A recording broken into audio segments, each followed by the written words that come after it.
Think of the most bustling trade routes in history, and what comes to mind? The Silk Road, perhaps, with its caravans winding along dusty paths, or the Roman highways stretching like veins across continents. But what if I told you some of the most powerful trade empires in history didn't rely on roads at all? No stone-paved highways, no well-trodden trails, just the boundless ingenuity of people who turned deserts into highways, rivers into bustling trade corridors, and open seas into bridges between civilizations. These forgotten empires didn't just survive without roads, they thrived, building networks so vast and sophisticated that their influence echoes through time. Picture this, a merchant in ancient times standing at the edge of a windswept desert, knowing that beyond those dunes lay cities hungry for spices, silks, and stories. No maps, no GPS, just the stars overhead and the wisdom passed down through generations. These traders didn't just move goods, they moved ideas, cultures, and technologies, weaving together worlds that had never touched before. From the maritime masters who charted invisible paths across the ocean to the desert nomads who turned shifting sands into reliable trade routes, these empires operated on a scale that would impress even today's globalized world. Yet somehow their stories have slipped through the cracks of history, overshadowed by the empires that built monuments of stone instead of networks of trust and knowledge. So why does this matter to us now? Because these forgotten trade empires hold secret lessons about resilience, adaptation, and the power of human connection. They remind us that progress isn't always about the biggest infrastructure or the most visible landmarks. Sometimes it's about the quiet, relentless flow of exchange that binds people together across impossible distances. Over the next 25 stories, we'll uncover how these empires rose, how they traded, and why they faded. But more than that, we'll discover what they can teach us about thriving in a world that's always changing. Ready to meet the unsung giants of trade? Let's begin. Long before satellites or GPS, ancient mariners looked to the stars, the waves, and the flight of birds to guide them across treacherous waters. Among the first to master this art were the Phoenicians, a civilization that turned the Mediterranean into their marketplace. Picture their ships, sturdy, crescent-shaped vessels with billowing sails, carrying not just goods but entire cultures from one shore to another. Their most famous export, Tyrian purple, a dye so rare and vibrant that it became the color of kings.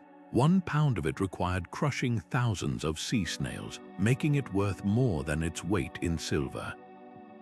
But the Phoenicians didn't just trade luxury items, they traded knowledge. Their alphabet, adapted from earlier scripts, spread across the ancient world, becoming the foundation for Greek, Latin, and eventually the letters you're reading right now. Now let's sail east to the Srivijaya kingdom, a maritime powerhouse that ruled the waves of Southeast Asia from the 7th to the 13th century. Nestled along the Strait of Malacca, the busiest shipping lane of its time, Srivijaya was like the ancient equivalent of a global shipping hub. Imagine a bustling port where Chinese porcelain, Indian spices, and Arabian incense changed hands under the shade of palm trees. The Srivijayans didn't conquer with armies, they conquered with commerce, taxing every ship that passed through their waters and growing fabulously wealthy in the process. Their influence stretched so far that a single storm could delay the delivery of spices to a royal kitchen in Persia or a temple in Kyoto. What made these empires so resilient? It wasn't just their ships or their navigational skills. It was their ability to adapt. Phoenician traders learned to read the winds like a language, while Srivijayan merchants forged alliances with distant kingdoms, creating a web of trust that spanned oceans. They proved that trade isn't just about moving goods, it's about moving with the rhythms of the world. When monsoons shifted, they adjusted their routes. When demand changed, they found new markets. Their legacy isn't just in the artifacts they left behind, but in the idea that the sea, once seen as a barrier, could become the greatest connector of all. Yet, despite their brilliance, both empires eventually faded, not because they failed, but because the world around them changed. New powers arose, trade routes shifted, and the very waters that once brought them wealth became battlegrounds for others. But their stories remind us of something profound. That innovation isn't always about building bigger or faster. Sometimes it's about seeing what others overlook, like the endless potential of a horizon where the sky meets the sea. While the Silk Road dominates our imagination of ancient trade, two desert empires, the Garamantes and the Nabateans, proved that commerce could thrive even where water was scarcer than gold.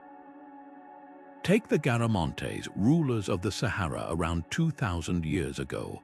Their kingdom stretched across what is now Libya, a land so dry that survival seemed impossible. Yet they didn't just survive, they built an underground empire. With ingenious networks of tunnels called fagaras, they tapped into ancient aquifers, channeling water to their fields and cities. But their real genius lay in trade.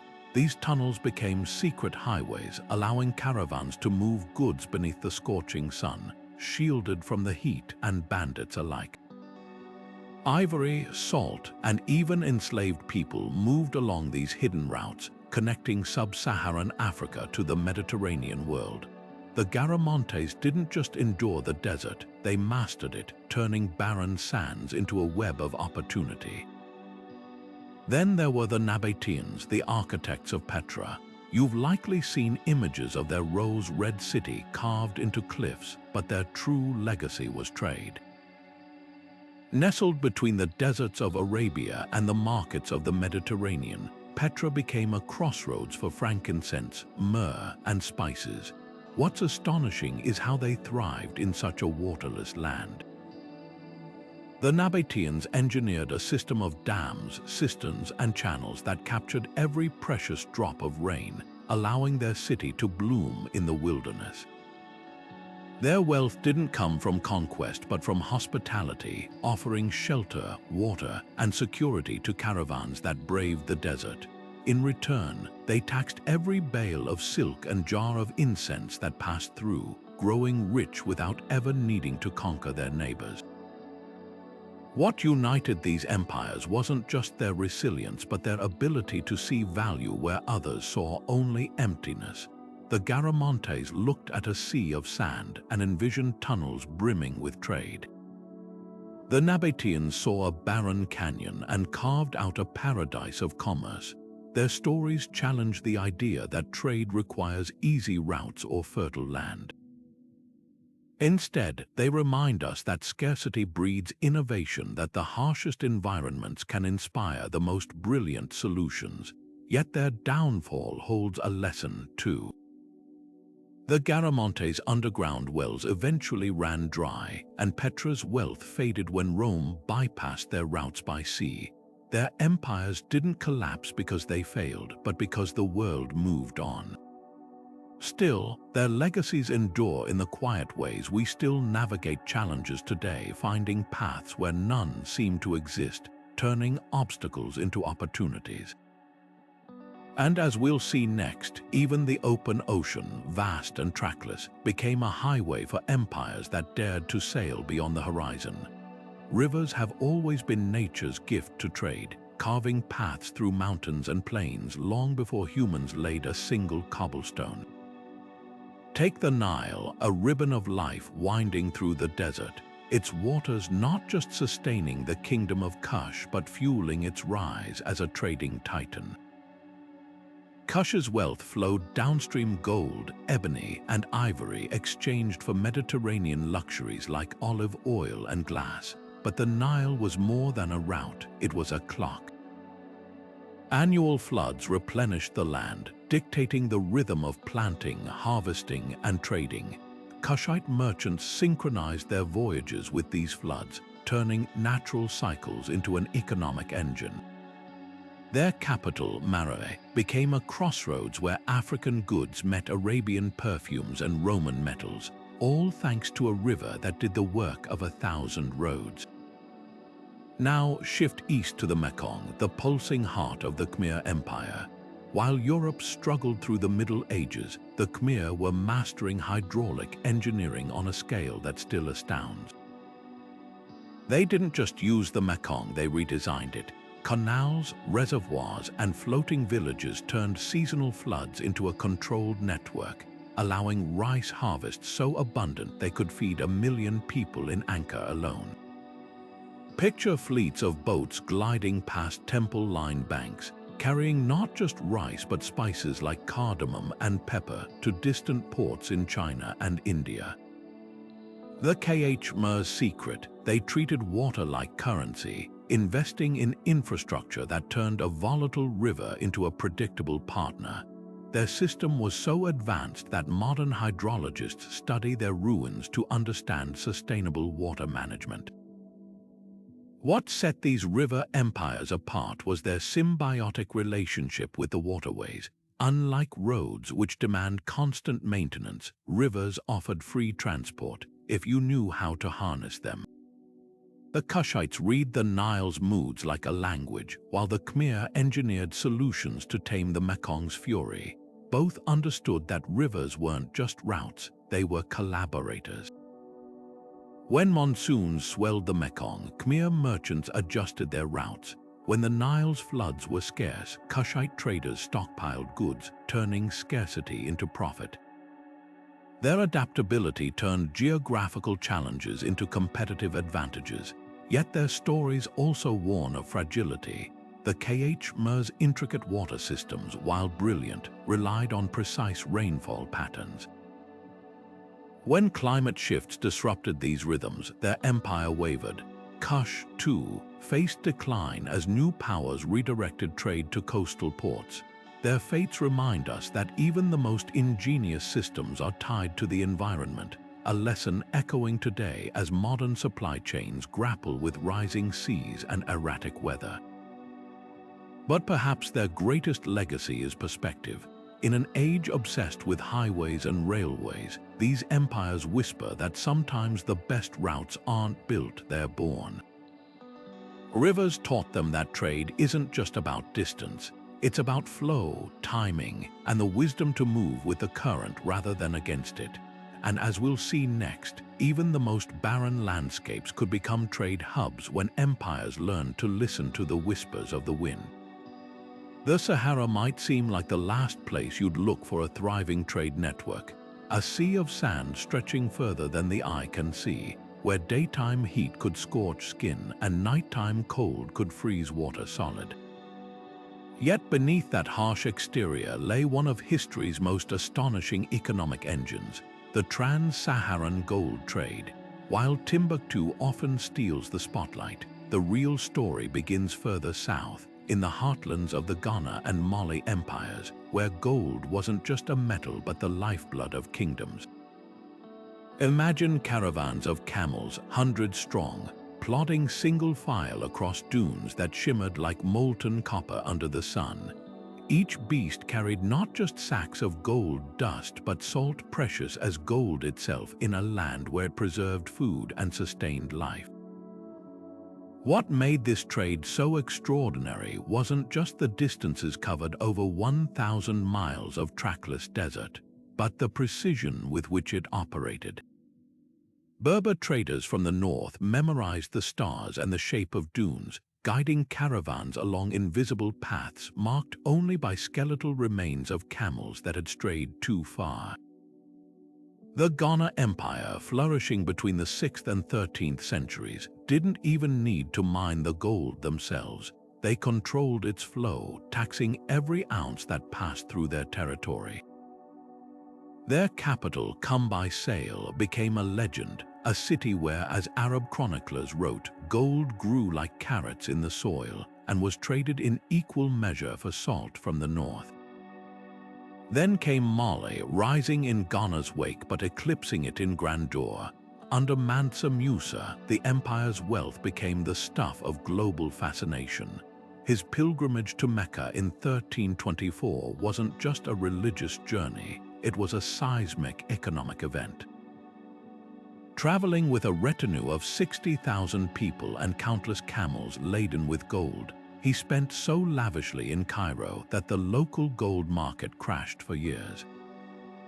But here's the twist: Mali's gold didn't just buy silks or spices, it bought knowledge. Timbuktu's universities, funded by this trade, became beacons of learning, where astronomers mapped the heavens and mathematicians penned treatises that would later inspire Europe's Renaissance. Why does this matter today? Because it shatters the myth that Africa was isolated or peripheral to global trade. The Sahara wasn't a barrier, it was a bridge connecting West Africa to the Mediterranean, where Venetian merchants and Genoese bankers clamored for African gold to mint their currencies. The dinar coins of medieval Europe often bore the fingerprints of miners from Bambuck, 1,000 miles south. This wasn't just trade, it was globalization centuries before the term existed, proving that value could move silently, without roads or ports, carried on the backs of camels and the ingenuity of those who dared to cross the impossible. Yet the desert always demanded its due. Caravans faced sandstorms that could erase trails in minutes, raids by Tuareg warriors, and stretches so barren that a single missed well meant death. The very gold that built empires also drew envy. Portuguese ships would later bypass the Sahara entirely, sailing to West Africa's coast and redirecting the flow of wealth. But for centuries, this silent commerce defied the odds, turning the world's most unforgiving landscape into a highway of hidden riches. It's a reminder that trade isn't about the ease of the path, but the will to traverse it, and that sometimes the most profound connections are forged not in the open, but in the quiet, relentless crossing of dunes. Far from the well-trodden paths of the Silk Road or the bustling ports of the Mediterranean, a cluster of tiny islands in Southeast Asia held a secret so valuable it would reshape the world. The Moluccas, better known as the Spice Islands, were the only place on Earth where cloves and nutmeg grew, naturally spices so coveted that wars were fought over them, and kingdoms rose and fell in their pursuit. Picture a single nutmeg seed, its rough shell concealing an aromatic treasure, traded hand to hand from a remote jungle in Moluccan to the banquet tables of European royalty. The Moluccan traders who mastered this network didn't just move spices, they orchestrated a global craving, connecting continents that had no idea the other existed. At the heart of this trade was the Majapahit Empire, a maritime giant that ruled much of modern-day Indonesia from the 13th to the 16th century. While their Javanese heartland was rich in rice and art, their true power lay in controlling the spice flow. Majapahit merchants didn't just wait for buyers to come to them. They sailed out on sleek, outrigger-equipped ships called jong, braving monsoons and pirates to deliver cloves to China, nutmeg to India, and pepper to the Middle East. Their ports buzzed with languages from across Asia, and their ledgers recorded transactions in gold, silk, and even elephants. But here's what's astonishing. The Majapahit never built vast armies or monumental cities. Instead, they ruled through alliances and trade contracts, weaving a web of loyalty that stretched thousands of miles without a single paved road. The real unsung heroes, though, were the local Moluccan traders, fishermen, and farmers who harvested spices with techniques passed down for generations. They knew which trees yielded the most potent cloves, which wines favored the fastest voyages, and how to preserve their cargo in bamboo tubes to survive months at sea. Their knowledge was so precise that Arab and Chinese merchants relied on their expertise, often paying in advance for spices still growing on the trees. This wasn't just commerce, it was trust built across cultures and generations. a system where a handshake under the shade of a canary tree could seal a deal worth a fortune in distant lands. Yet the Spice Islands' isolation, which once protected their monopoly, eventually became their undoing. When European maps finally charted these waters, the Portuguese, Dutch, and Spanish arrived with cannons and coercion, upending centuries of peaceful trade. Clove trees were burned to create artificial scarcity, and entire villages were enslaved to feed Europe's insatiable demand. The Moluccans, who had once been the proud architects of this trade, found themselves reduced to laborers in their own fields. It's a stark reminder that globalization's darkest chapters often begin where resources are rarest, but the legacy of the Spice Islands lingers in ways we might not expect. That sprinkle of nutmeg in your holiday eggnog, the cloves studded in a ham at Christmas, these are echoes of a time when flavors could topple empires and redefine economies. The Moluccans taught the world that value isn't just about quantity, it's about rarity, skill, and the stories woven into every grain of spice. Their story isn't just about trade routes, it's about how something as small as a seed can bind the world together for better or worse. And as we'll see next, even the coldest, most distant corners of the earth could become hubs of exchange when the right incentive, like a handful of feathers, entered the equation. While the Mediterranean glittered with gold and the Spice Islands perfumed the air, Northern Europe had its own hidden treasure, amber, the gold of the north. Sunlight trapped in golden resin, washed ashore by Baltic waves, became one of antiquity's most sought-after luxuries. But here's what's fascinating: the people who traded it weren't kings or emperors. They were fishermen, farmers, and tribal traders who turned local abundance into a network stretching from the foggy coasts of Scandinavia to the sun-baked markets of Rome and Thebes.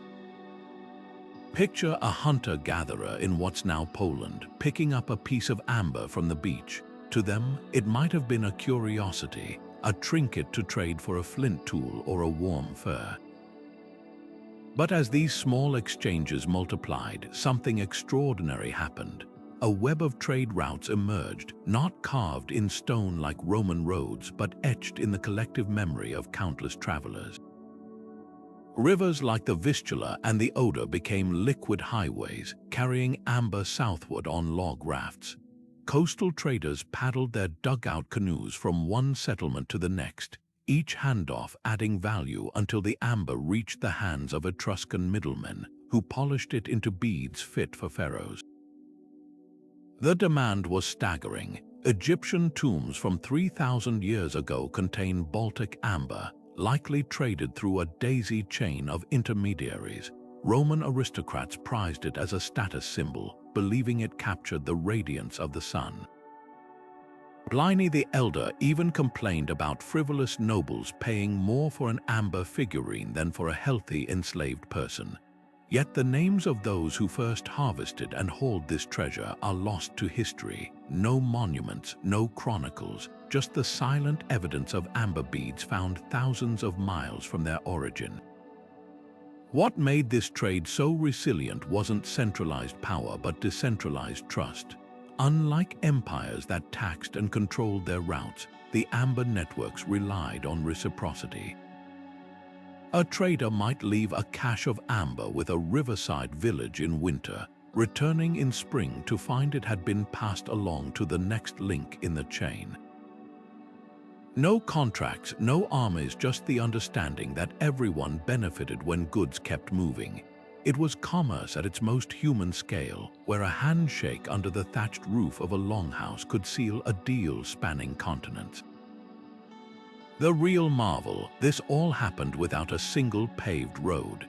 Instead, traders read the landscape like a map following deer trails that traced the easiest paths between rivers, memorizing the sound of rushing water that signaled safe fords, and marking meeting spots with carved wooden idols.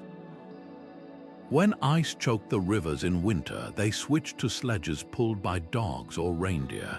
every obstacle became an opportunity to innovate, proving that trade doesn't need infrastructure, it needs adaptability. Yet Amber's story also holds a cautionary tale. As Roman demand grew, some tribes tried to control the flow, sparking conflicts that disrupted centuries-old networks. Later, Viking raiders would exploit these same routes, turning peaceful exchanges into avenues of plunder. The lesson: even the most organic systems are fragile when greed replaces mutual benefit. Today, we still wear amber jewelry, hardly realizing that each piece carries the echo of a forgotten network, one that connected the humblest Baltic beachcomber to the mightiest civilizations of antiquity. It's a reminder that value isn't just about what something is, but about the journeys it inspires and the hands it passes through. And as we'll see next, even the most barren landscapes could become crossroads of culture when the right commodity, like a shimmering stone from the sky, entered the equation. High in the mountains of what is now Afghanistan, miners chiseled deep into the earth, their lamps flickering against walls that glowed like fragments of the night sky. They were after Lapis Lazuli, a blue so intense it seemed to hold the depth of the ocean and the brilliance of the heavens in every vein. This wasn't just a stone, it was a sensation. From the workshops of ancient Mesopotamia to the burial masks of Egyptian pharaohs, Lapis became the ultimate symbol of divinity and power. But here's what's astonishing. This treasure traveled thousands of miles without a single paved road, carried on the backs of donkeys, in the holds of riverboats, and through the hands of countless traders who spoke different languages but shared a common hunger for beauty. The journey began in the remote valleys of Badakhshan, where lapis had been mined since at least 7,000 years ago. Miners followed narrow tunnels into the mountains, their tools leaving marks we can still see today. Once extracted, the raw stone was hauled to the Indus Valley civilization, a network of cities like Mohenjo-Daro and Harappa that functioned as the ancient world's first great middlemen. Picture a bustling marketplace where lapis was weighed, polished, and sorted alongside Mesopotamian textiles and Persian turquoise. The Indus traders didn't just move goods, they standardized weights and measures, creating a system so reliable that a merchant in Ur could trust the quality of a shipment sight unseen. What made lapis so special? In Egypt, it was ground into pigment for the eye makeup of gods and kings. Think of Tutankhamun's funeral mask, its brows and lids lined with celestial blue. In Mesopotamia, it was carved into cylinder seals that stamped royal decrees, the deep blue implying authority from the heavens. Even the Epic of Gilgamesh describes lapis-adorned temples, proving this stone wasn't just traded, it was woven into the mythology of civilizations. But the real marvel was the route itself. Lapis didn't travel in straight lines but followed a patchwork of trails, across the Iranian plateau on donkey caravans, down the Indus River on reed boats, and through the deserts of Arabia on routes marked only by cairns and stars. At every stop, the stone gained value, transforming from a rough chunk into a polished masterpiece. The traders who facilitated this, whether the seafaring Meluhans of the Indus or the nomadic tribes of Central Asia, rarely left their names behind. Yet their legacy lives on in the way a single commodity could unite the aesthetics of empires separated by deserts and seas. Why does this matter today? Because the lapis trade was more than commerce, it was a dialogue. When an Egyptian artisan inlaid lapis into a scarab, they were participating in a chain that stretched back to a miner in Afghanistan they'd never meet. The stone's journey reminds us that luxury isn't just about ownership, it's about connection, the way a shared desire for beauty can bridge the widest gaps. Yet lapis also reveals trade's darker edges. Control over the mine sparked conflicts, and the stone's scarcity made it a tool of political power. When Mesopotamian kings boasted of receiving lapis as tribute, they weren't just celebrating wealth, they were flexing their reach. The same networks that spread culture could also entrench inequality, a tension we still grapple with in global trade today. The final irony, many of the routes carved by Lapis traders later became the Silk Road's arteries. A stone that moved without roads ultimately helped pave them, proving that the most enduring trade networks aren't built on stone, but on the collective imagination of what's precious. And as we'll see next, even the coldest terrains could become hotbeds of exchange when the right commodity, like the glittering promise of metal, entered the equation. Imagine standing on the black sand beaches of New Britain, an island in the southwestern Pacific, holding a shard of volcanic glass so sharp it could slice through flesh with the lightest touch. This wasn't just any stone, it was obsidian, the ancient world's equivalent of surgical steel, and it was the lifeblood of trade networks spanning thousands of miles of open ocean.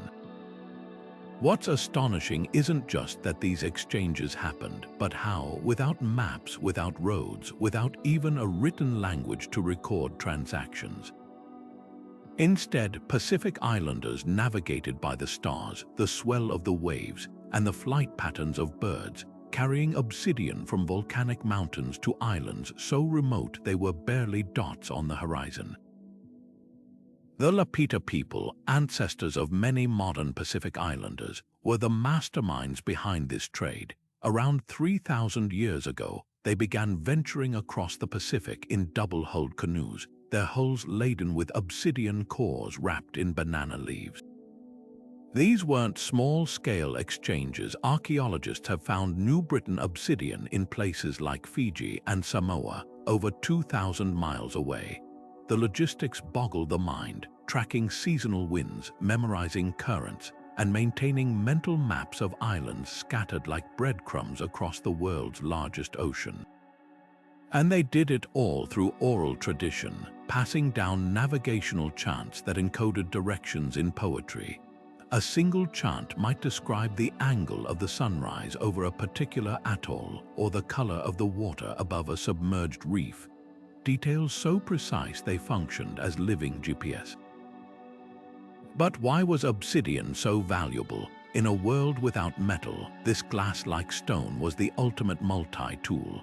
Healers used razor-thin flakes for scarification rituals, farmers fashioned it into blades for harvesting taro, and warriors tipped their spears with lethal obsidian points. Its rarity added to its allure. Only a handful of volcanic islands produced high-quality deposits, turning New Britain into the ancient equivalent of a tech hub. The trade wasn't just about utility, though. Obsidian became a social currency, gifted during weddings to seal alliances or offered to chiefs as tribute. A single blade could tell a story of connection mined by one community, shaped by another, and prized by a third across the sea. What's truly revolutionary about these networks is how they defied stereotypes. European explorers later dismissed Pacific Islanders as primitive, yet their trade systems rivaled the sophistication of any medieval marketplace. They established standardized exchange rates, so many obsidian blades for a woven mat, so many adzes for a prized pig. They even had quality control, with experts able to identify a stone's origin by its color and texture, ensuring no trader could pass off inferior glass as the real thing. This wasn't haphazard barter, it was a finely tuned economy operating on trust and reputation. The decline of these networks holds a poignant lesson. When Europeans introduced metal tools, obsidian lost its practical value, and centuries of navigational knowledge began fading. Yet modern scientists are now racing to document what remains, studying elder navigators who can still steer by the stars. Their findings reveal something profound. These traders didn't just move goods, they moved knowledge, weaving islands into a web of shared culture and innovation. In an age where we fret over supply chains and shipping delays, The Obsidian networks remind us that the most resilient connections aren't built on infrastructure, but on the human capacity to remember, adapt, and reach across the waves. In the blistering heart of the Sahara, where temperatures could melt the soles of your sandals, lay a mine unlike any other Taghaza, a place so barren that even the name whispered of hardship. Yet this was no ordinary pit in the earth. It was a quarry of white gold where slabs of salt were hacked from the ground by enslaved laborers, each block worth its weight in trade. To the empires of West Africa, salt wasn't just a seasoning, it was survival. In a land where sweat evaporated faster than water could be drunk, salt preserved food, replenished bodies, and became a currency more reliable than coins. The Songhai Empire, rising to power in the 15th century, didn't just trade this resource, they mastered its flow, turning the desert's cruelty into an economic superhighway. Picture a caravan setting out from Taghaza, its camels groaning under salt slabs cut into rectangular tiles, each one strapped to their sides like pale wings. These weren't small shipments. A single camel could carry up to 300 pounds, and a caravan might stretch for miles, a serpent of sweat and determination winding across dunes. The journey to Timbuktu took weeks, with guides navigating by the stars and the scars of old camel bones bleached white in the sun. But here's what defies logic. There were no roads, no signposts, just the collective memory of generations. Traders knew which dunes held secret springs, which valleys sheltered from the wind, and, crucially, which routes avoided the Tuareg raiders who lurked like shadows in the rocks. When these caravans finally reached the Niger River, the real alchemy began. Salt met gold in silent, staggering exchanges. In markets like Gao, a single slab might buy a handful of gold dust carefully weighed on brass scales.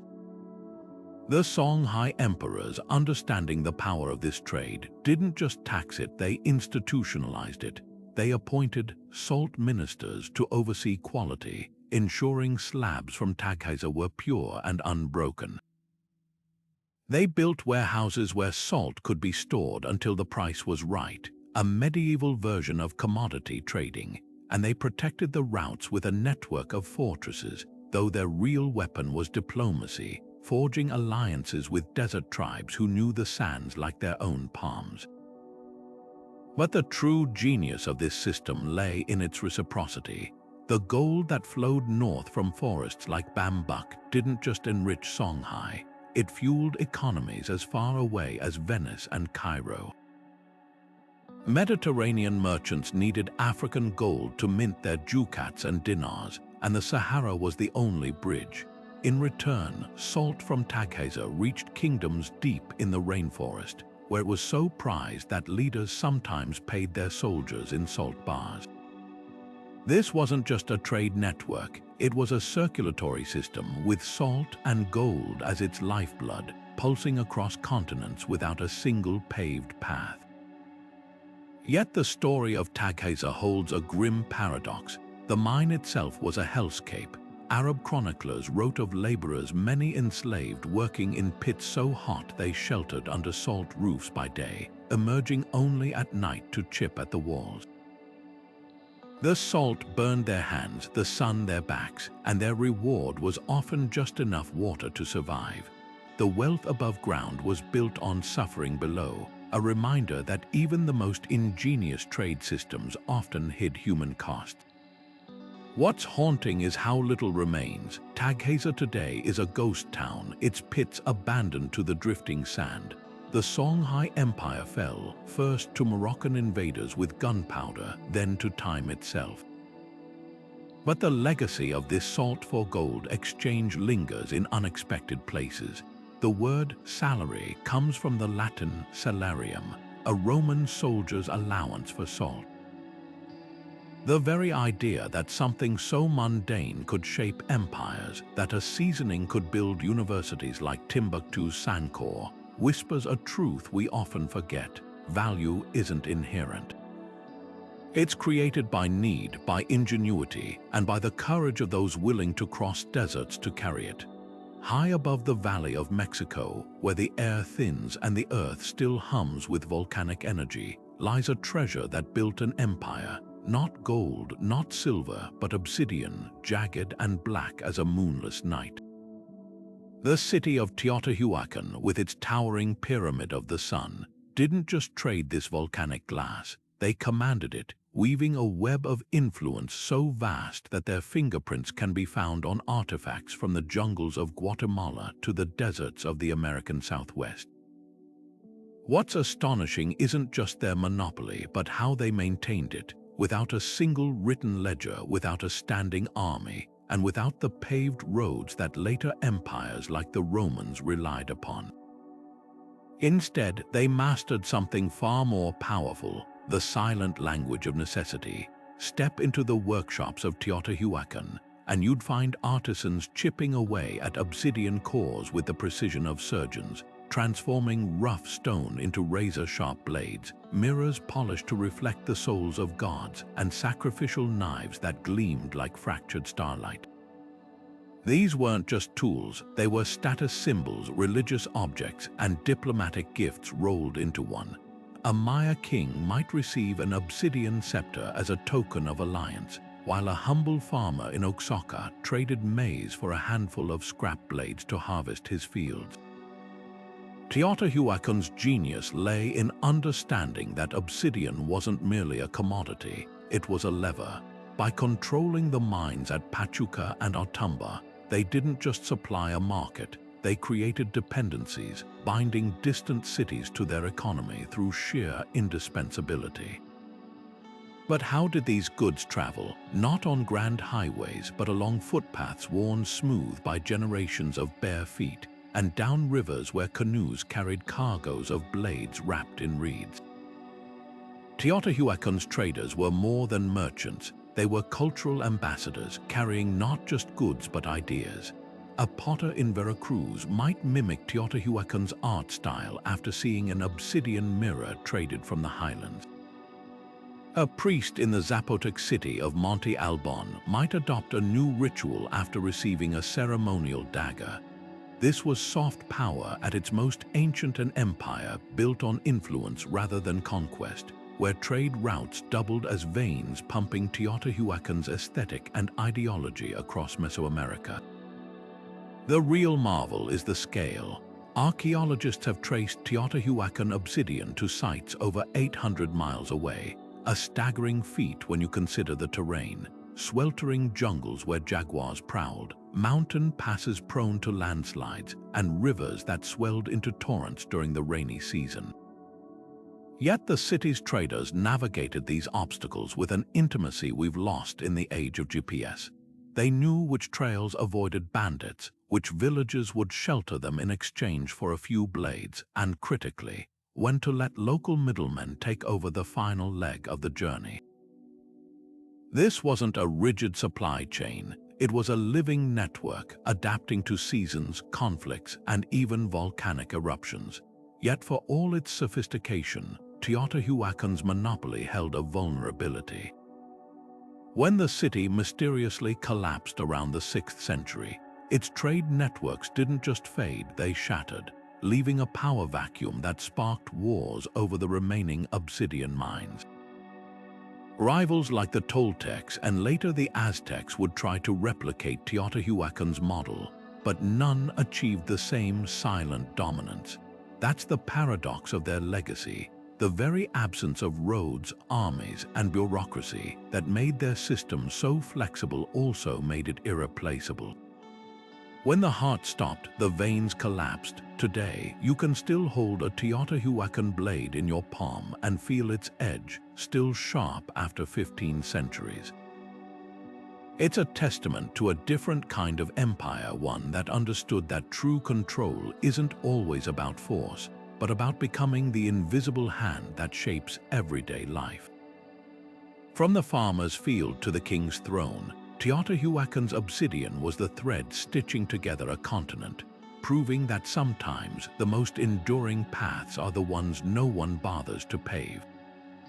The Andes Mountains rise like a spine along South America, their peaks so steep and valleys so deep that building roads seems almost impossible. Yet the Inca Empire didn't just survive here, they thrived, ruling a territory stretching over 2,500 miles without wheels, without written records, and surprisingly without relying on roads the way we think of them. Yes, the Quhapacñan, their famed stone-paved highway, often steals the spotlight, but the real secret to their success lay in something far more nimble, a network of relay runners and sure-footed llama caravans that turned the world's most rugged terrain into a bustling trade corridor. Meet the Chasquis, the Inca's elite couriers. Picture a young man sprinting along a mountain trail at 12,000 feet, his lungs burning in the thin air, a knotted quipu, a coded message swinging from his belt. Every few miles, he'd reach a tambo, a way station stocked with food, water, and a fresh runner. Without breaking stride, he'd pass the quipu to his replacement, who'd dash off into the distance. This wasn't just a mail service, it was a high-altitude information superhighway. A message could travel from Quito to Cusco, a distance equal to New York to Chicago, in under a week, faster than a horse could manage on flat terrain. The system was so precise that when Spanish conquistadors captured Atahualpa, news reached the empire's farthest corners before the invaders could even reload their muskets. But information wasn't the only thing moving through these mountains. Llama caravans, their soft-footed steps perfectly adapted to narrow cliffside paths, carried everything from dried potatoes to exotic feathers. Unlike the heavy carts that bogged down European armies, llamas required no roads, just a trust in their instincts. A train of 100 llamas could haul over 6,000 pounds of goods across passes where even mules would balk. And the Incas didn't just use these animals, they revered them. Llamas were so central to trade that disrupting a caravan was considered an act of war, and their wool was woven into the very fabric of Inca diplomacy, gifted to allied chiefs as a symbol of unity.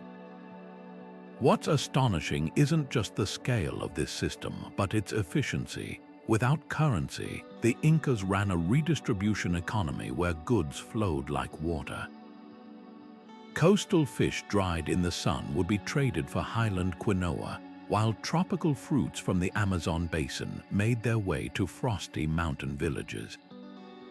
Storehouses dotted the landscape, stocked with surplus to buffer against famine, a medieval version of just-in-time logistics.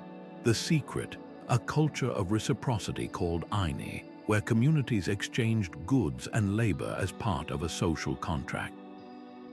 A farmer might send his harvest to the capital not because he was taxed, but because he knew his brother in the next valley would do the same for him when drought struck. Yet the Incas' greatest innovation was their adaptability. When landslides blocked a path, Chasquis found detours. When frost killed crops in one region, storehouses in another released reserves. Their trade networks weren't static. They pulsed with the rhythms of nature, shifting with the seasons and the whims of the gods. This flexibility allowed them to dominate terrain that would cripple less agile empires, proving that sometimes the best routes aren't carved in stone but woven into the collective memory of a people. The tragedy, of course, is how swiftly it unraveled. Spanish chroniclers wrote of watching Chasquis sprinting to warn of the invaders' approach, only to arrive too late. The roads that had unified an empire became highways for its conquest, but the legacy of the Incas' roadless trade endures in the Quechua villages still using ancient trails, and in the enduring truth that connection isn't about the path you build, but the trust you forge along the way. The Silk Road may dominate our textbooks, but beneath the waves of the Indian Ocean thrived a trade network just as vast and far more efficient, one where ships, not camels, carried the wealth of continents. While desert caravans inched across the Silk Road's dusty trails, Chola dynasty merchants were slicing through monsoon winds in sleek, multi-masted ships called catamaran. their hulls stuffed with pepper, pearls, and fine cotton that would dress emperors from Baghdad to Beijing. This wasn't just an alternative route. It was a parallel universe of commerce where the rules of trade were rewritten by the rhythms of the sea. The Cholas, ruling from southern India between the 9th and 13th centuries, didn't just participate in this network, they engineered it. Their ships, some large enough to carry 500 passengers, followed seasonal winds with clockwork precision. From November to March, they rode the northeast monsoon to Southeast Asia, returning on the southwest winds between April and October. These weren't haphazard voyages. They were timed like subway schedules, with entire economies sinking to the monsoon's ebb and flow. A single Chola vessel could transport 10 times the cargo of a Silk Road caravan, with none of the bandit raids or toll booths that plagued land routes. What set this maritime web apart wasn't just volume but diversity. In the port of Quanju, Chinese porcelain met African ivory and Indian gemstones, while in Zanzibar, Chola textiles were traded for Arabian incense and Maldivian cowrie shells, the latter becoming currency as far away as West Africa. The real unsung heroes, the Tamil merchants who navigated these deals, fluent in half a dozen languages and versed in customs from Hindu temple rituals to Islamic contract law. Their ledgers, inscribed on palm leaves, recorded transactions in currencies ranging from Chinese copper coins to gold dinars, proving globalization didn't wait for the internet, it sailed on wooden planks. Yet the ocean's greatest gift was its neutrality. Unlike the Silk Road, where empires like the Mongols could choke trade with a single tax hike, no one power controlled the sea. The Cholas built no colonies, only warehouses and temples that doubled as cultural handshake points.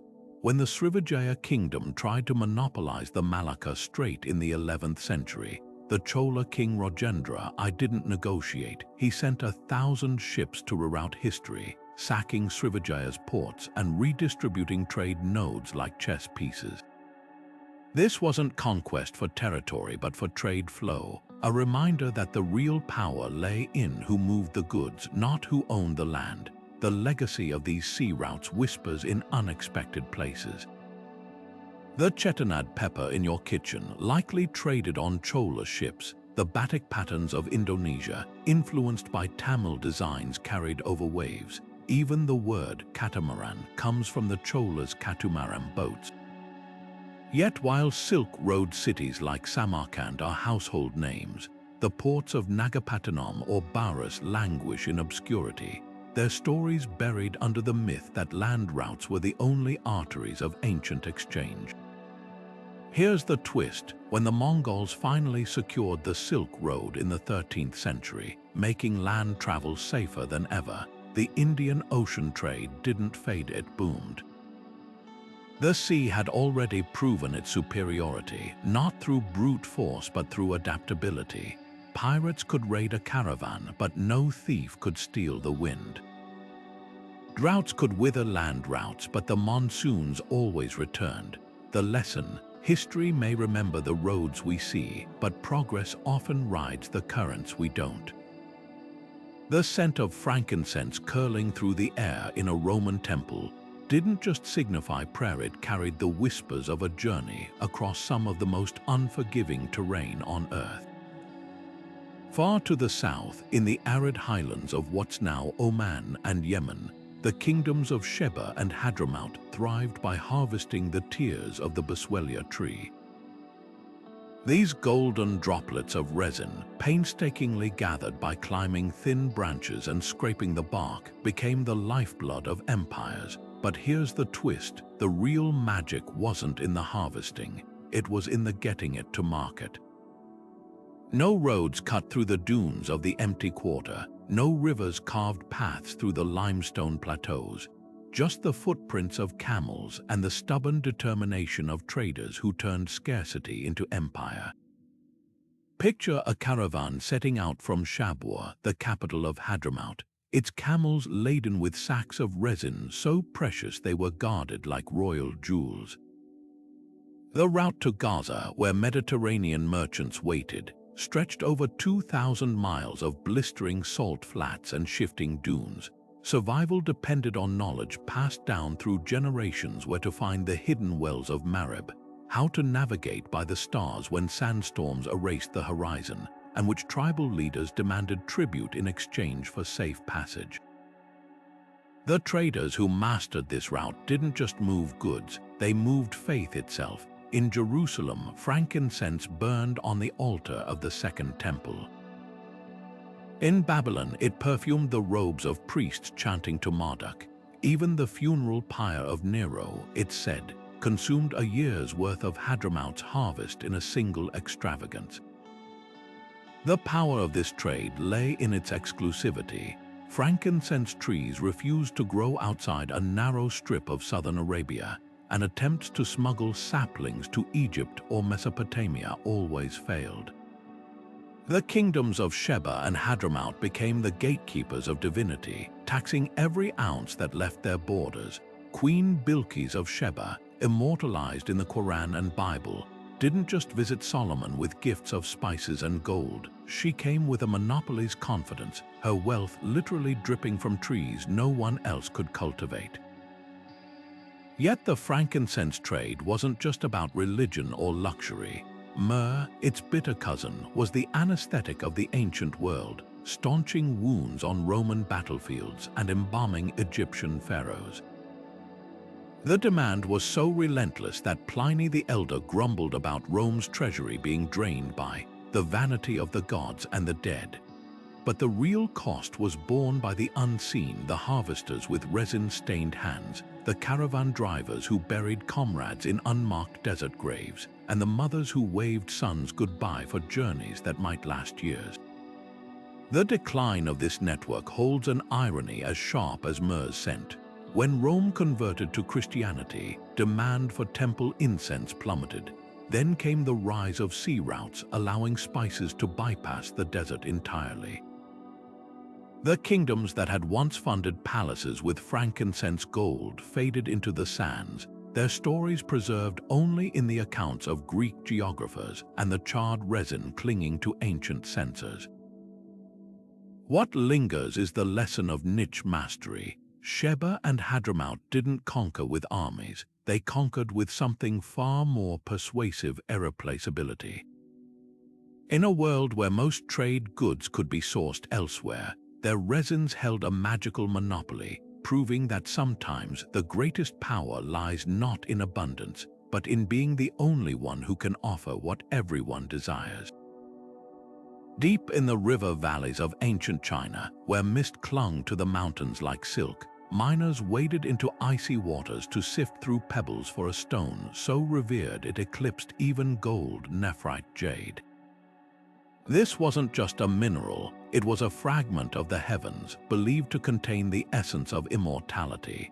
From the Shang dynasty's ritual blades to the Han Emperor's burial suits stitched with thousands of jade plaques, this green stone wove itself into the very soul of Chinese civilization.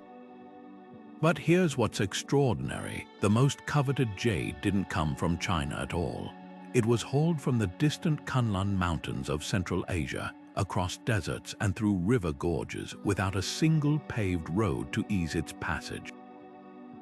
The journey began in the remote quarries of cotton, where miners pried jade from riverbeds with nothing more than wooden tools and raw patience. Picture a trader from the Zhou dynasty bartering rolls of silk for rough-hewn boulders, knowing that back in the Yellow River Valley, artisans would transform them into by-disc symbols of cosmic harmony, or dragon-shaped pendants that whispered of imperial favor. These weren't mere trinkets, they were diplomatic instruments. When a Zhou king gifted jade to a rival chieftain, he wasn't just offering wealth, he was conveying legitimacy, a silent acknowledgement that the recipient was worthy of the mandate of heaven. But how did these heavy stones travel thousands of miles without Roman-style highways? The answer lies in the rivers. the Yarkand and Tarim became liquid conveyor belts, with rafts floating jade downstream to oasis towns like Dunhuang. From there, Bactrian camels, the ships of the desert, took over, their broad feet steady on shifting sands as they carried loads that would crush a horse. The real genius was in the timing. Traders synchronized their movements with seasonal floods and melting snows, ensuring waterways were navigable when they needed them most. It was a dance with nature where missing a window could mean waiting another year. The jade trade's cultural weight was unmatched. Confucius compared its virtues to those of a nobleman, smooth yet unyielding, radiant yet subtle. Emperors were buried in jade suits to protect their souls, while nobles drank from jade cups in the belief it warded off poison. This symbolism turned jade into a currency of power, far beyond its material value. When the Han dynasty expanded westward, securing jade routes wasn't just an economic move, it was a spiritual one, tying the empire's identity to the sacred stone. Yet this network's fragility held a lesson. Jade routes thrived on stability when Central Asian kingdoms clashed, or when the Taklamakan desert's moving sands swallowed caravans whole. Trade could stall for decades. The very lack of roads that made the system adaptable also made it vulnerable. Unlike the rigid Roman highways, jade's pathways were etched in tradition and memory, vanishing when the people who knew them disappeared. Today, a Han-era jade buy might seem like a museum relic, but its journey echoes in modern supply chains. From the Silk Road's revival to the rare earth minerals powering our phones, we're still trading the intangible, not just objects, but the meanings we stitch onto them. The jade trade reminds us that the most enduring networks aren't always the most visible. Sometimes they're the ones carved by belief, flowing as silently as water through stone. Beneath the sparkling waters of the Mediterranean, where sunlight dances on the waves, divers plunged deep to pry loose a treasure more valuable than gold, not coins or gems, but twisted branches of blood-red coral. To the Etruscans, this wasn't just decoration. It was a talisman against evil, a symbol of life's vitality, and a currency that flowed through their trade networks without a single cobblestone road. Imagine a merchant in ancient Sardinia weighing rough chunks of coral against Phoenician glass beads, knowing that in Egypt, priests would carve them into amulets to ward off curses, or that in Greece, brides would wear them as charms for fertility. This was trade at its most elemental, goods pulled from the seabed, passed hand to hand across cultures that shared no common language but understood the universal language of value. The harvesting itself was a feat of daring. Free divers, armed only with weighted nets and sheer lung capacity, descended 30 feet or more to pry coral from rocky outcrops. Unlike mining, where veins could be followed for years, coral patches were fickle, their locations guarded like state secrets. A single storm could bury productive reefs under sand or expose new ones, turning humble fishermen into overnight magnates. The Etruscans, masters of this underwater harvest, didn't just collect coral, they curated it. The most prized pieces weren't the largest, but those with the deepest hue, a rich, arterial red that artisans polished into beads so lustrous they seemed to glow from within. What made this trade revolutionary was its simplicity. While land empires built highways and toll stations, coral moved on small, nimble boats that hugged the coastline, stopping at every cove and island to trade.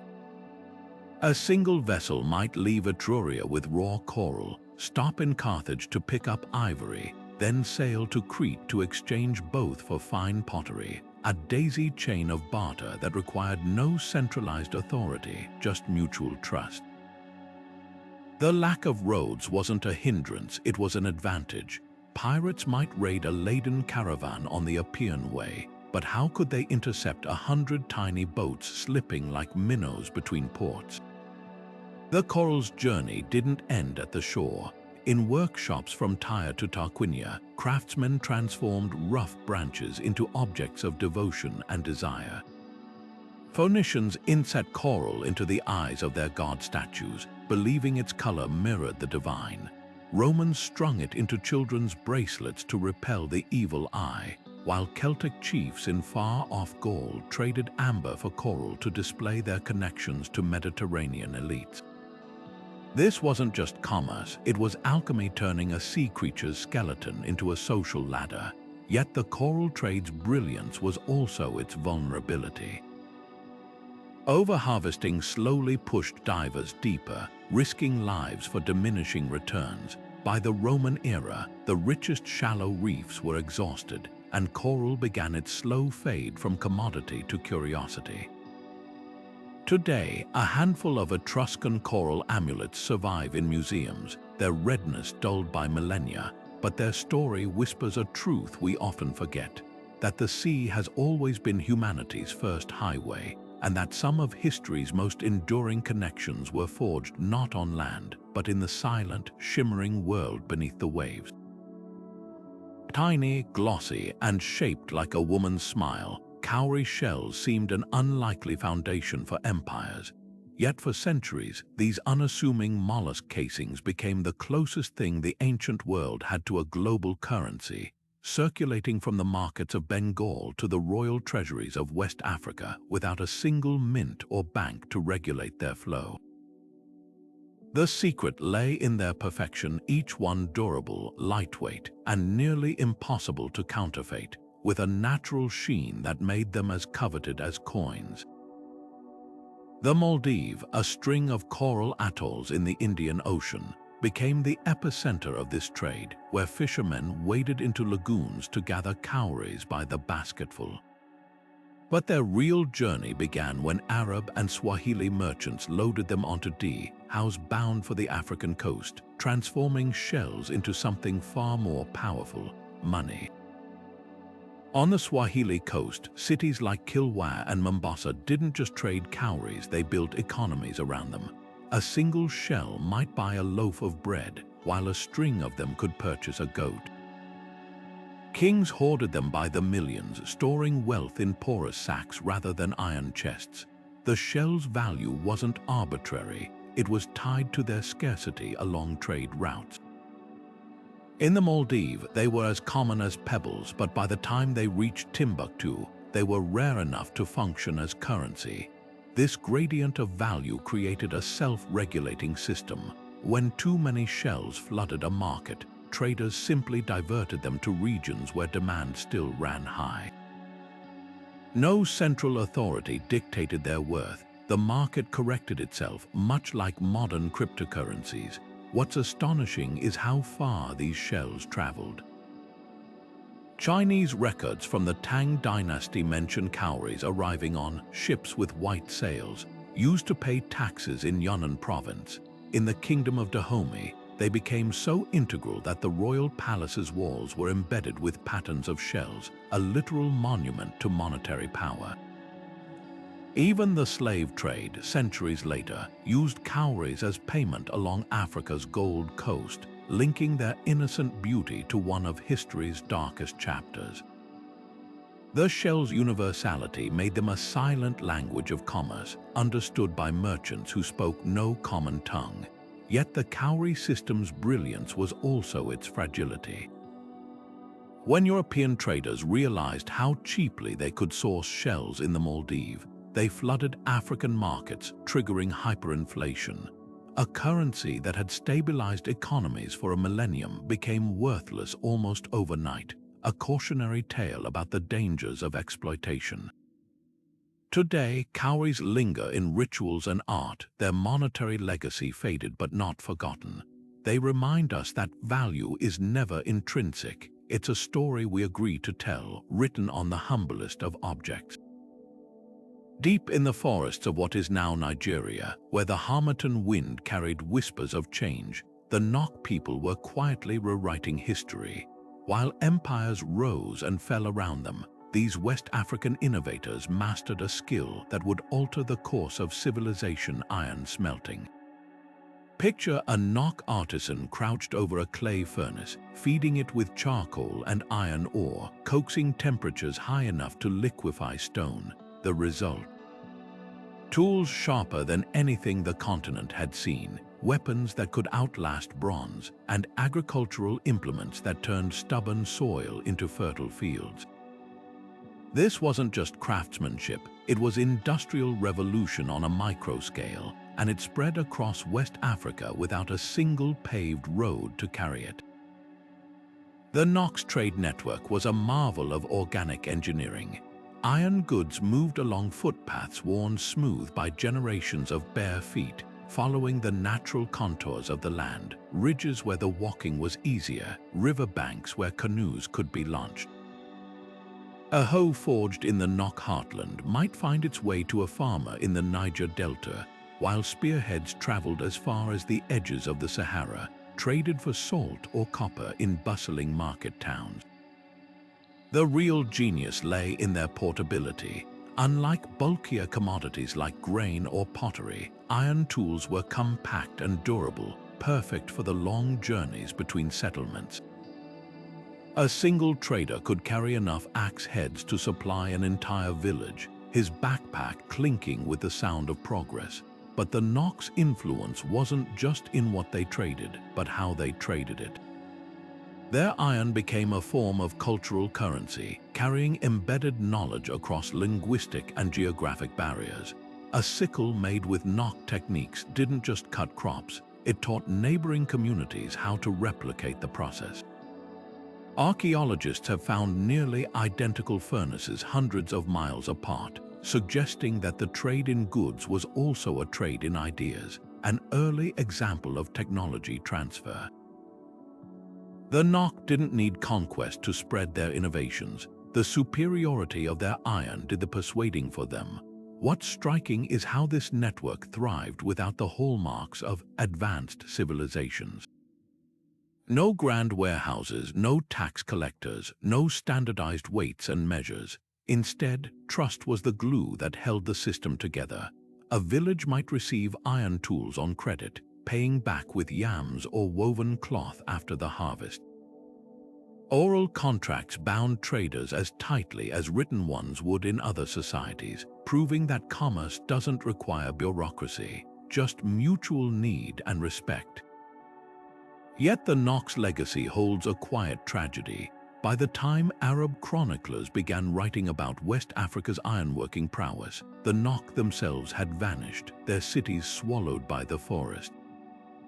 The very adaptability that made their trade network so resilient, the lack of centralized infrastructure, meant there were few monuments to mark their passing.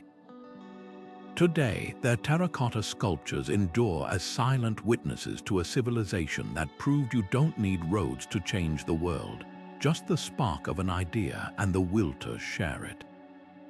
In the dense jungles of Mesoamerica, where the air hummed with the calls of howler monkeys and the scent of damp earth, the Maya built an economy on something unexpected: bitterness. Not gold, not jade, but the humble cacao bean, a commodity so precious it became money itself. Picture a Maya merchant in the 8th century, carefully counting out beans from a woven pouch to purchase a handcrafted jade pendant. 5 beans for a small ornament, 100 for a finely woven blanket, and rumor has it, a single slave could be bought for 10,000. These weren't casual transactions, they were acts of faith in a system where value grew on trees, literally. The genius of cacao currency lay in its built-in security. Each bean had to be fermented, dried, and roasted to perfection, a process that left them with a distinctive aroma and snap that counterfeiters couldn't replicate. The Maya didn't just punish fakes, they eradicated them. Spanish chroniclers later wrote of counterfeiters being drowned in vats of the very drink their fake beans would have made, a grim but effective deterrent. And it wasn't just about money. Cacao was woven into the fabric of Maya life, served frothy and spiced at royal feasts, offered to gods in rituals, and even buried with the dead as sustenance for the afterlife. But how did these perishable beans move across a roadless empire? The answer lies in the rainforest itself. The Maya didn't fight the jungle, they collaborated with it. Canoes carved from ceiba trees glided down rivers like the Usumacinta, carrying sacks of cacao from lowland farms to highland markets. Porters followed narrow sack-baobab white roads of packed limestone dust that wound beneath the canopy, their paths marked by the faintest depressions in the soil. Unlike Roman roads, these trails didn't conquer the landscape. They whispered through it, adapting to the contours of the land. A trader might paddle his canoe upriver to sell beans in Palenque, then return with quetzal feathers from the highlands, all without ever seeing a paved street. The real marvel was the beans' durability. Packed in woven baskets lined with banana leaves, cacao could last months in transit, its natural oils resisting the humidity that would spoil lesser goods. And because the beans were lightweight, a single merchant could carry enough to trade for a month's worth of supplies. This portability turned cacao into the perfect medium of exchange, bridging the gap between coastal salt flats and mountain obsidian mines. Yet the cacao trade's brilliance held a vulnerability. When the Spanish arrived, they initially dismissed the beans as Indian money, failing to grasp their cultural weight. But soon they co-opted the system, using cacao to pay indigenous laborers while also introducing inflation by flooding markets with beans from new plantations. The Maya's careful balance of scarcity and trust crumbled under colonial greed, a lesson in how quickly an organic economy can unravel when outsiders misunderstand its rules. Today, when you unwrap a bar of chocolate, you're holding the ghost of that ancient currency. The bitterness that once made cacao sacred is now tempered with sugar, but the echoes remain in the Maya communities that still honor cacao in ceremonies, in the scientists who study its genetic roots, and in the enduring truth that value isn't just about what something is, but about the stories we wrap around it. And sometimes the most enduring roads aren't made of stone, but of the shared belief that a handful of beans can be worth a kingdom. The waters of the Persian Gulf shimmer like liquid silver under the midday sun, but beneath that serene surface lurked a danger few dared to face, the pearl divers of Dilmun. With nothing more than a stone weight tied to their waist and a nose clip carved from tortoiseshell, these free divers plunged 30 feet or more, their lungs burning as they scraped oysters from jagged seabeds. Each descent was a gamble, against drowning, against jellyfish stings, against the bends that could cripple a man before he reached 30. Yet from this daily dance with death came treasures so luminous they adorned the necks of Roman empresses and filled the coffers of Indian maharajas. The Dilmun civilization, centered on what's now Bahrain, built an empire on these iridescent orbs. Unlike gold or gemstones, pearls couldn't be mined or smelted, they had to be won, one breath-holding plunge at a time. Divers worked in teams, their rhythm dictated by the tides and the songs of their captains, whose chants carried over the waves like ancient algorithms, calculating dive times and recovery intervals.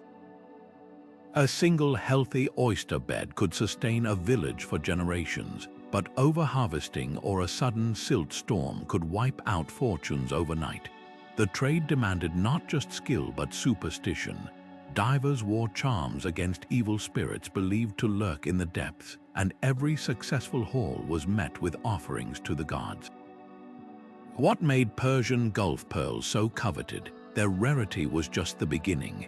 Unlike the freshwater pearls of China or the irregular Baroque pearls of the Atlantic, Gulf pearls boasted a perfect, almost metallic luster, the result of unique water temperatures and salinity levels. Roman naturalist Pliny the Elder claimed the finest specimens glowed with an inner fire, while Indian poets compared them to dewdrops stolen from the moon. In Mesopotamia, pearls were threaded into the beards of statues of Marduk, and in the courts of the Parthian kings, they were ground into potions believed to confer immortality. The trade routes themselves defied conventional logic. Instead of caravans or ships laden with bulk goods, pearls moved in small, precious parcels. A merchant might carry an entire season's harvest in a single leather pouch, traveling light to avoid bandits. From Dilmun's ports, pearls sailed to Indus Valley cities like Lothal, where they were traded for cotton and ebony. Others crossed the Arabian desert on camelback, reaching Petra's markets before being shipped to Alexandria, where Greek middlemen added markups so steep that a single pearl could cost a Roman senator's yearly income. Yet the real story isn't in the luxury but in the labor. For every pearl that graced a royal crown, countless divers paid with their health, ears ruptured from pressure, lungs scarred by repeated hypoxia, and many drowned clutching the very oysters that might have bought their freedom.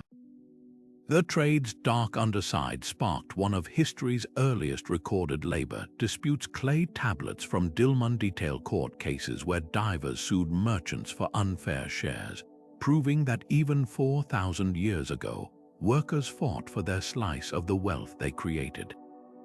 When the Spanish discovered pearl beds in the Americas, the Gulf trade withered. But its legacy lingers in Bahrain's National Museum, where 19th-century divers' weights still bear rope marks from their last descent, and in the DNA of modern Bahrainis, many of whom descend from those resilient harvesters of the sea. Their story whispers a truth we often forget, that some of civilization's greatest luxuries were born not from conquest or engineering, but from the courage of ordinary people who stared into the abyss and returned holding light itself. The loom was the Minoan's secret weapon, not the sword. On the island of Crete, long before the Parthenon's marble gleamed under the Greek sun, artisans were weaving textiles so exquisite they became the whispers of legend. Picture their workshops, open-air courtyards where sunlight danced on freshly spun wool, dyed in hues that ranged from saffron gold to a purple so deep it seemed plucked from the twilight sea. This wasn't just cloth, it was liquid prestige, flowing from Minoan harbors to the courts of pharaohs and the temples of Mesopotamia, all without a single road connecting them to the mainland.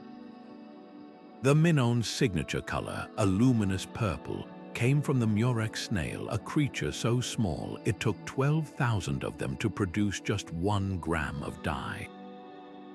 Harvesting it was a sensory assault. The snails were crushed, their glands left to ferment in vats that reeked of rotting seafood, a stench so potent that dye workshops were banished to the outskirts of Knossos. Yet the result was worth the ordeal. This royal purple didn't fade in sunlight, it intensified, its richness a visual shorthand for power.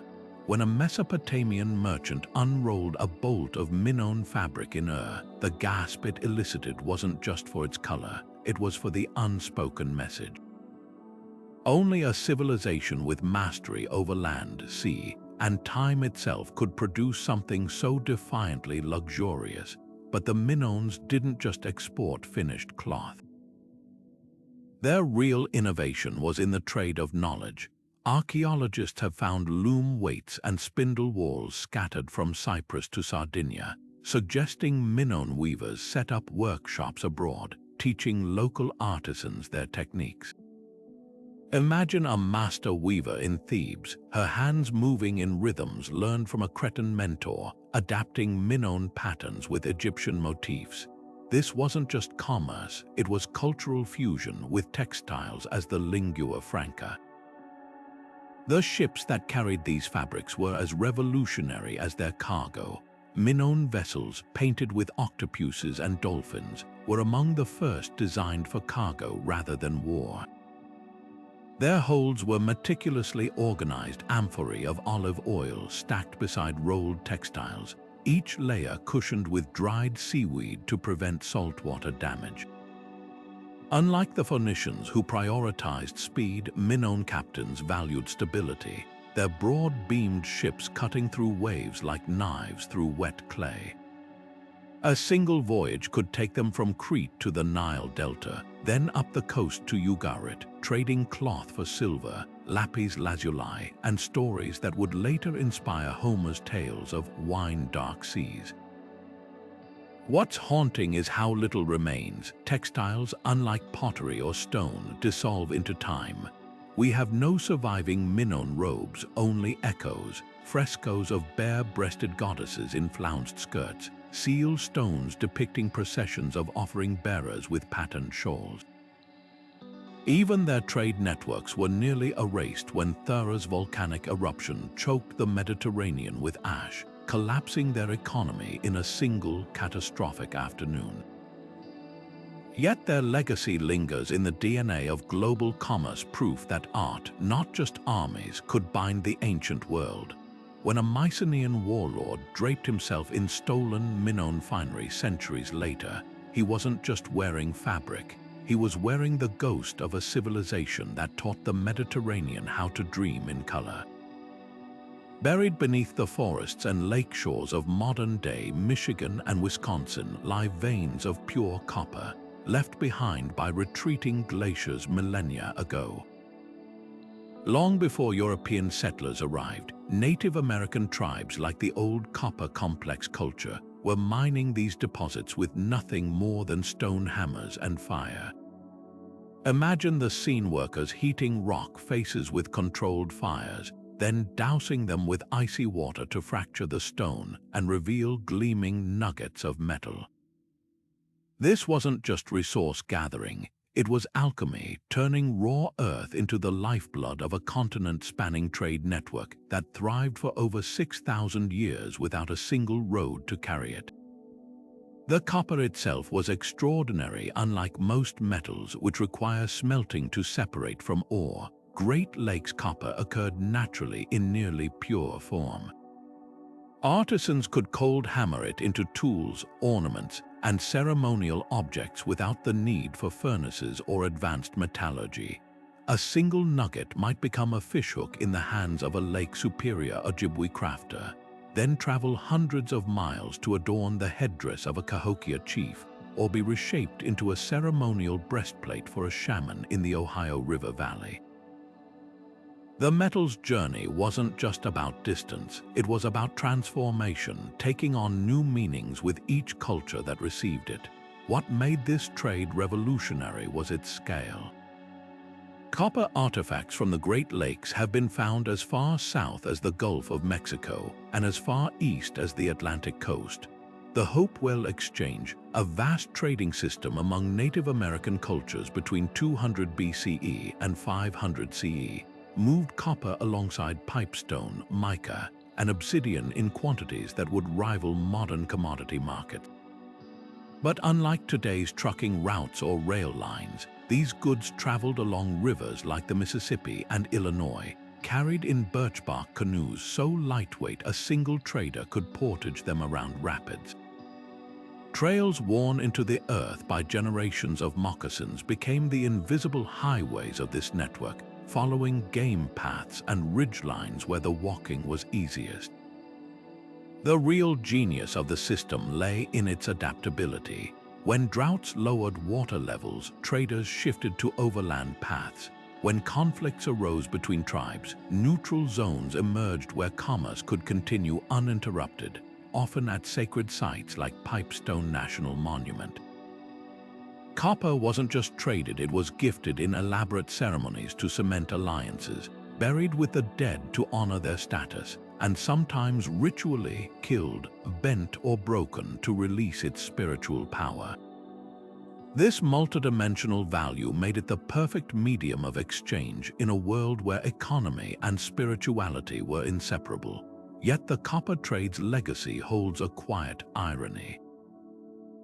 When European colonists arrived, they initially dismissed Native American metalworking as primitive, not realizing they stood atop mines that had fueled a sophisticated economy for millennia.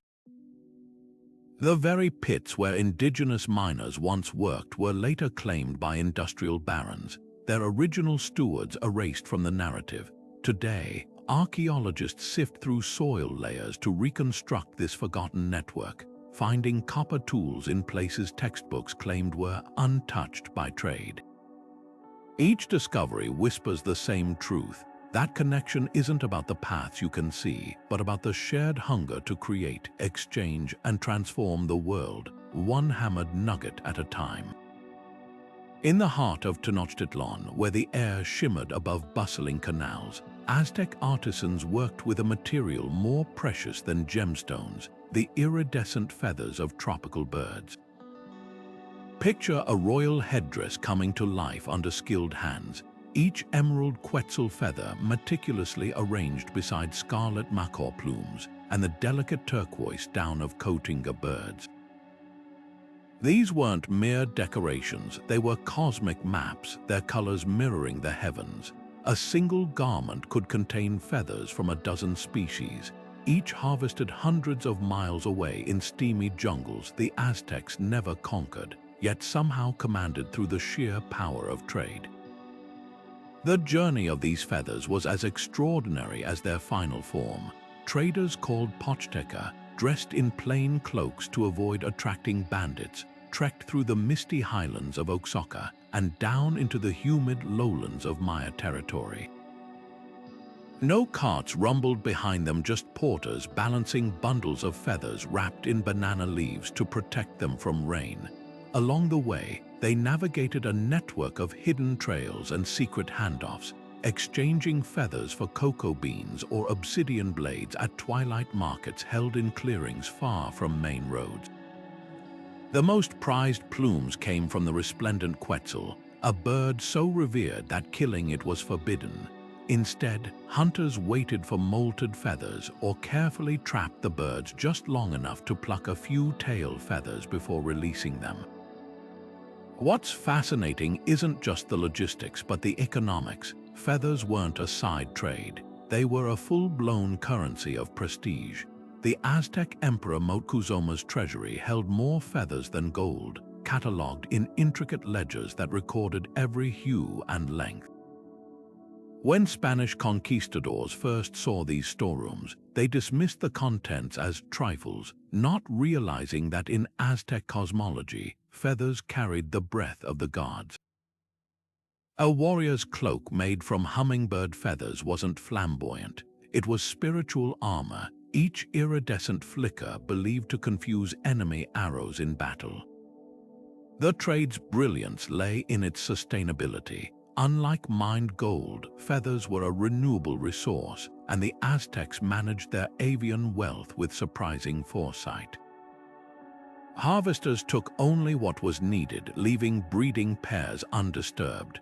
Certain jungles became protected zones, guarded by local communities paid in salt and cloth to preserve the bird populations. It was an early form of ecological stewardship, all to ensure the flow of what they called the flowers of the trees, yet the system's fragility became its epitaph. When Spanish demand for exotic feathers exploded in Europe, the careful balance collapsed.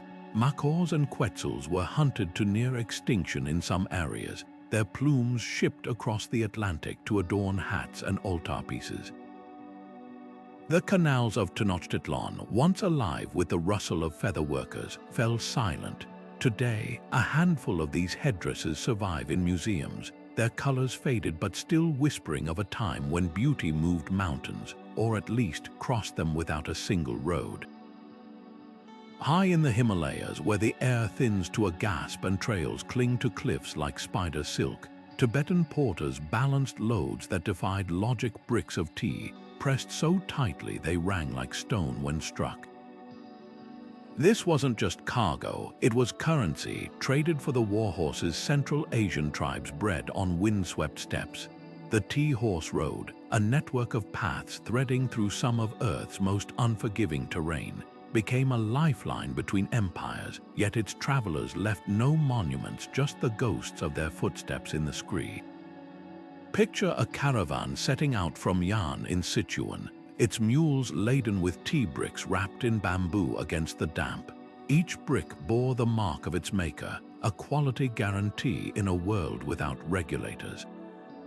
The journey to Lhasa could take half a year, with porters navigating passes so high that boiling water failed to cook rice. Avalanches buried trails without warning, and bandits lurked in narrow gorges where a single well-placed boulder could trap an entire train. Yet the rewards justified the risk. To Tibetan herders, tea wasn't a luxury, it was survival. The fermented leaves, boiled with yak butter and salt, provided calories and vitamins scarce on the high plateau. A family might trade their last goat for a year's supply, while Chinese generals paid any price for the muscular, heavenly horses bred by nomads whose endurance could turn the tide of battles. The real marvel was the trade's sophistication. At way stations carved into cliff faces, merchants used tally sticks notched with transaction records, a primitive blockchain etched in wood. Tea bricks became so standardized they functioned as currency. You could buy a sheep with half a brick or a dagger with two. The system thrived on mutual dependence. China needed horses to defend against northern invaders. Tibet needed tea to sustain its people. And the Pazi tribes of Khmer controlled the mountain passes, taxing every load that crossed their land. This wasn't just barter, it was geopolitics conducted with hooves and leaves. Yet the tea horse road's legacy is etched in more than economics. It birthed cultural alchemy. Tibetan monasteries grew tea gardens. Chinese painters depicted Central Asian steeds in their scrolls, and the Pazi developed a pidgin language blending all three tongues. The road's influence lingers today in Yunnan's tea forests, where ancient trees still bear scars from harvesters' knives, and in the DNA of Mongolian ponies, whose ancestors carried Silk Road genes into the clouds. When the Ming dynasty collapsed in the 17th century, the trade withered, outmoded by new sea routes and firearms that made war horses obsolete. But for nearly a millennium, this invisible highway proved that commerce doesn't need broad avenues, just the stubborn will to carry a leaf where no leaf should rightfully go. These 25 forgotten trade empires shatter the myth that roads are the backbone of commerce. They thrived where others saw only barriers, turning shifting sands into highways, ocean currents into conveyor belts, and whispering winds into navigational guides. The Phoenicians didn't need stone-paved streets to spread their alphabet. Their ships became floating scripts, etching cultures onto distant shores. The Garamantes dug tunnels beneath the Sahara's furnace-like heat, creating a subterranean Silk Road that flowed with salt and gold. And the Polynesians, they crossed thousands of miles of open ocean with nothing but the stars as their street signs, carrying obsidian tools that connected islands like dots on a celestial map. What's striking isn't just their ingenuity, but how their legacies echo in our modern world. The decentralized trust of the cowrie shell trade mirrors today's cryptocurrency networks, where value hinges on collective belief rather than centralized banks. The Inca's relay runners sprinting messages across mountain trails were the ancient equivalent of fiber optic cables, proof that speed isn't about the medium but the method. Even the Aztecs' feather commerce, with its sustainable harvesting practices, feels eerily prescient in an era grappling with ecological collapse. These empires didn't just adapt to their environments, they collaborated with them, crafting economies that bent like bamboo rather than breaking under pressure. Yet their stories also carry warnings. The Spice Islands' downfall reveals how fragile monopolies crumble when exploited, while the collapse of Teotihuacan's Obsidian network shows how over-reliance on a single commodity can unravel an empire overnight. These aren't just dusty tales, they're case studies in resilience and vulnerability, reminding us that the most durable systems aren't always the most visible. So the next time you're stuck in traffic on a congested highway, imagine the Nok iron traders, their footpaths worn smooth by generations of bare feet, or the Minoan weavers, their ships bobbing on waves like floating marketplaces. Roads may dominate our modern imagination, but history whispers another truth. Connection isn't about the path you pave, but the ingenuity you bring to the journey.